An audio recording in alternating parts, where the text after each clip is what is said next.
The Chargers need a new general manager. And yesterday I made a video about 3 guys that I think deserve a shot at being the GM. And today I'm going to talk about 3 more guys that I think deserve a chance. And before I get into it, make sure to like and subscribe if you do enjoy this content, man. It helps me out so much. And now let's start talking about Joe Hortiz, the director of player personnel for the Baltimore Ravens. Now, Joe played high school football in Delaware and went on to Auburn University in 1995. He was an undergraduate assistant coach for Terry Bowden, where he worked with the quarterbacks and the wide receivers, and then also coached the scout team defense. In 1998, he joined the Ravens as a personnel assistant and became a college scout in 2001.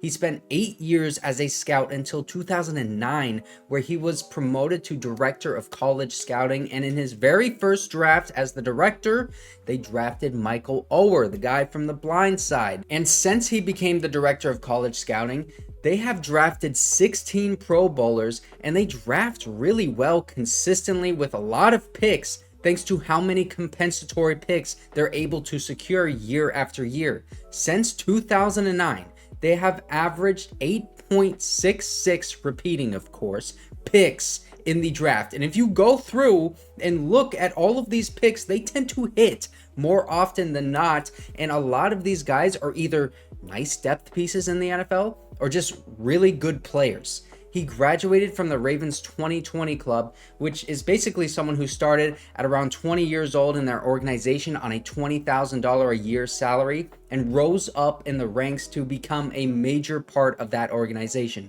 He is Eric DeCosta's right-hand man and has been with the Ravens for 24 years now. He got interviews last year from the Bears and the Giants, and he is going to draw a lot of interest this offseason because of how much consistent success the Ravens have had in free agency as well as drafting, especially considering how great they are at managing the cap and securing compensatory picks. I mean, they're probably the best managed team in the NFL, all things considered. Before Eric DeCosta became the general manager, it was Ozzie Newsome in Baltimore, and Eric DeCosta was basically Ozzie Newsome's right-hand man, and now Joe Hortiz is basically Eric DeCosta's right-hand man. So basically the only way that Joe Hortiz can continue that ascent up and become a general manager is to leave the Ravens, who he's been a part of for more than 20 years now. And he has learned from Eric DeCosta, who has learned from Ozzie Newsome, 2 of the really brightest minds in the NFL. I am really interested in this guy because he's been with the Ravens for so long and they have done just about everything correctly. So if you can actually bring that Ravens way of football to the Chargers, it would certainly change things instantly for us, in my opinion. Now, are the Spani willing to give up full and total control? Like, that is yet to be seen, man. We just don't know.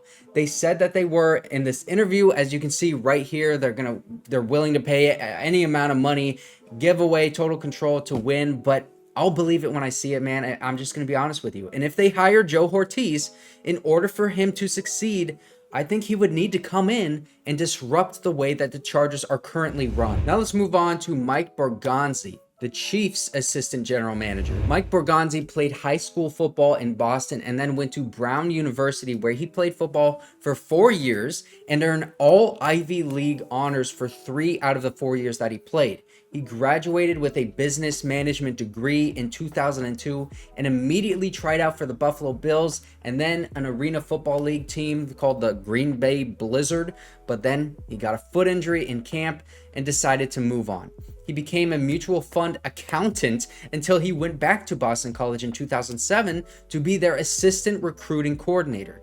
He fell in love with the evaluation process and quickly made his way to the NFL in 2009 when he joined the Chiefs as college scouting administrator. He would rise the ranks throughout the years, taking on multiple different responsibilities, such as coordinating team logistics, assist in budget planning, overseeing the day-to-day operations on the football side, player evaluations at the college and the pro level, assisting coaches with scouting reports of opposing teams, and finally took over the entirety of player personnel in 2017.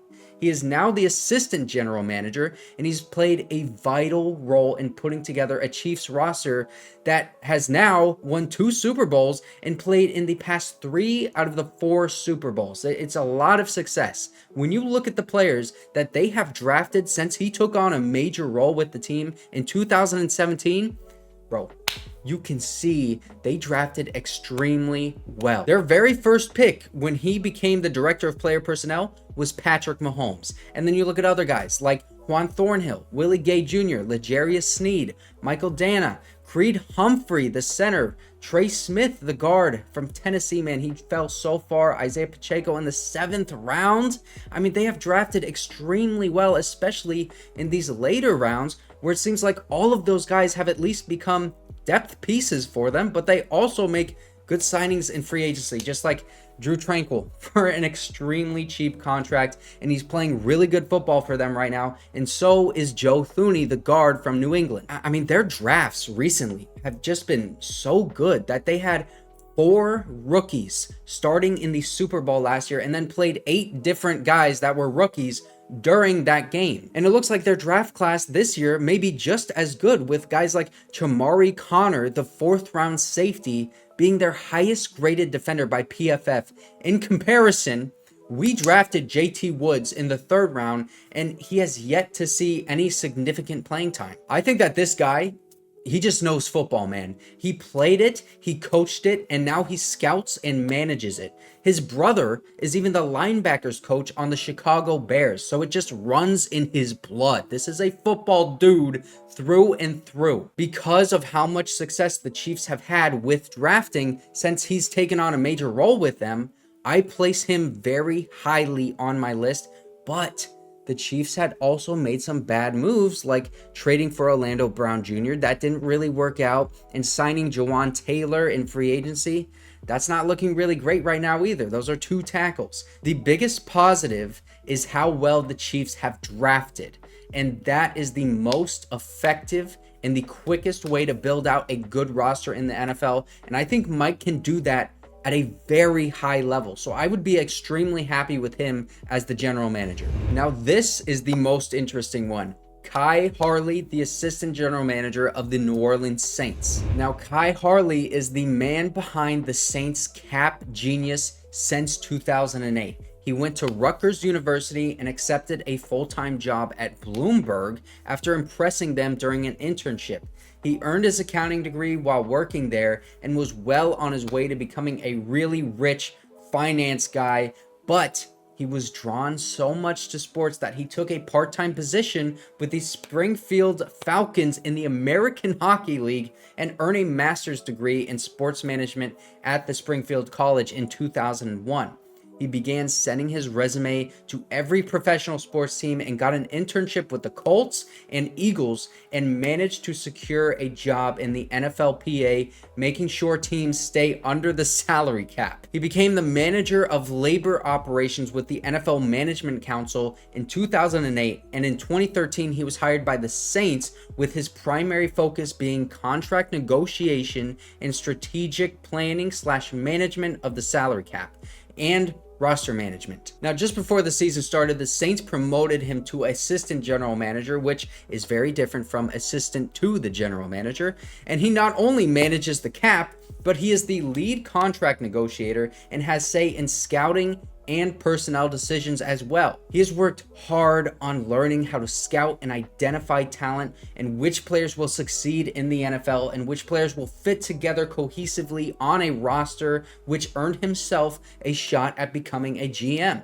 His main goal was always to be a general manager, and with his extreme intelligence in finance and the money side of things in football, there would be no better team in the NFL at contract negotiations and salary cap management than whoever he is in charge of.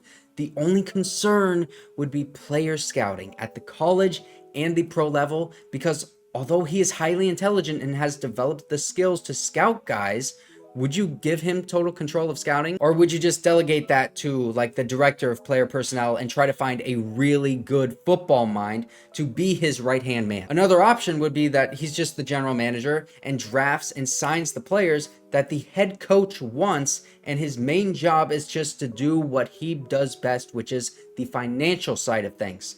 This is the most interesting option for me because this guy is the reason that the Saints always seem to be in salary cap hell but continue to work their way around it just like magic. I don't know. I think Khai Harley is a sneaky good option here, but you would have to surround him with a bunch of football guys in order to make it work, I think, which is not hard to do. I mean, can you imagine someone like Bill Belichick and Khai Harley together in that front office and head coaching position? Oh my God, I just bolted up so hard. So those are 3 more guys that are probably going to be a general manager very soon. And if you didn't see my video yesterday, these are 3 other guys that I think got a really good shot at becoming a general manager as well.